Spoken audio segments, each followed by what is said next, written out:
مرحبا، اليوم رح نعمل مع بعض المعروك بحشوة جوز الهند والزبيب. شغلته جدا بسيطة وسهلة وطعمته جدا جدا طيبة. طبعا بتلاقوا المقادير كلها موجودة تحت صندوق الوصف.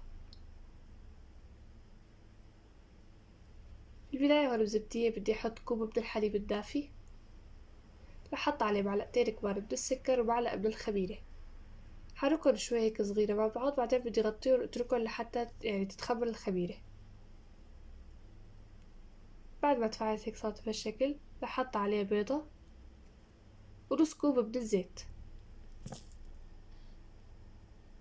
حركهم شوي صغيرة، وهلا بدي انزل بالطحين شوي شوي على مهلي لحتى اشوف قديه بحتاج من الطحين. لا تحطوا فورا كمية كبيرة من الطحين، حطوا شوي شوي على مهلكن. بالمعلقة الصغيرة ضفت كمان شوي من الشمرة.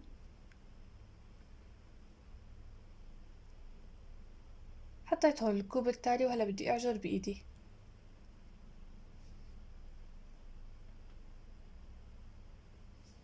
ضفت هلا 3 أكواب.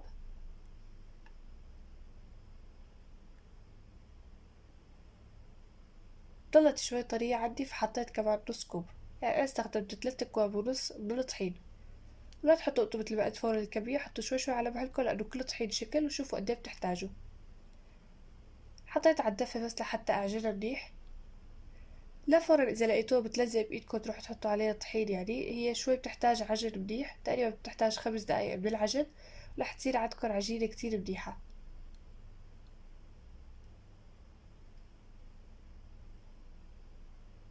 شايفي كيف بعد ما عجنتها منيح صارت هيك بهالشكل، ما عاد تلزق بإيدي. دهنت الجاط بشوي من الزيت ورح أترك العجينة وأتركها لحتى تتخمر. رح جهز هلا الحشوة. رح حط هون كوب ونص من جوز الهند، وعليه شوي من الزبيب.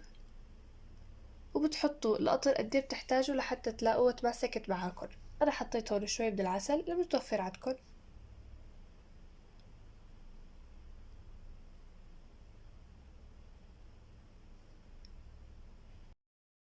تخمرت عندي العجينة صارت بهالشكل.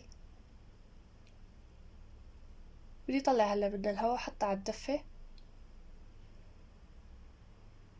لف هيك شوي بس صغيرة لحتى يطلع منها كل الهوا، وبدي أقطعها. طبعا انتو حسب انتو شلون بدكن الطريقة اللي بدكن تعملوها فيها. إذا بدكن تعملوا قطع كتير صغيرة فيكن يعني تقطعوها أكتر. أنا رح أكتفي بس إني أقطعها 3 قطع، وأعمل كل قطعة هيك قرص كبير. بفردها هلا. ما بتحتاج طبعا شوبك، العجينة جدا طرية وسلسة. رح حط عليها جوز الهند والزبيب.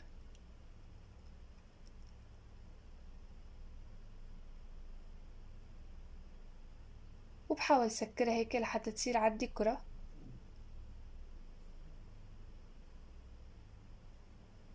بقلبها على الجهة التانية وبفردها لحتى تصير عندي قرص.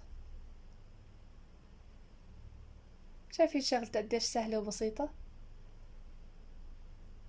إذا دخل هيك يعني بتكون أحيانا انتوا عم تعملوها بصير في جواتها مثل فقاعة هوا، فيكن تشقوها هيك شوي صغيرة تطلعوا منها الهوا وترجعوا تسكروها وتعملوها بإيدكم، بتصير بأحلاها هيك بالشكل.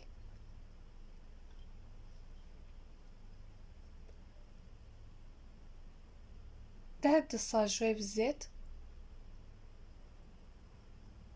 وحطيتها فيه.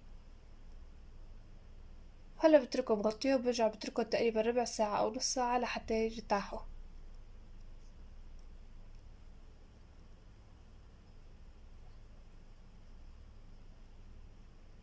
بعد ما ارتاحت عندي العجينة ردوا نفخوا هيك شوي صغيرة. هلا بدي أدهن الوجه تبعه بشوي من البيض لحتى تتحمر معي. بدي أدخلها على الفرن على درجة حرارة 200 أو 250، بشعل عليها بالبداية من تحت بعدين من فوق، وبتاخد وقت طبعا حسب فرنكن.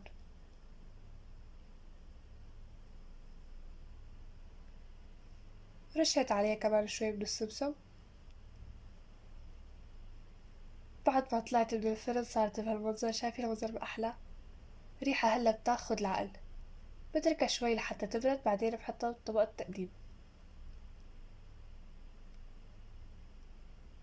شغلتها جدا بسيطة وسهلة. شايفين كيف بتحمر من فوق ومن تحت وطرية جدا طرية.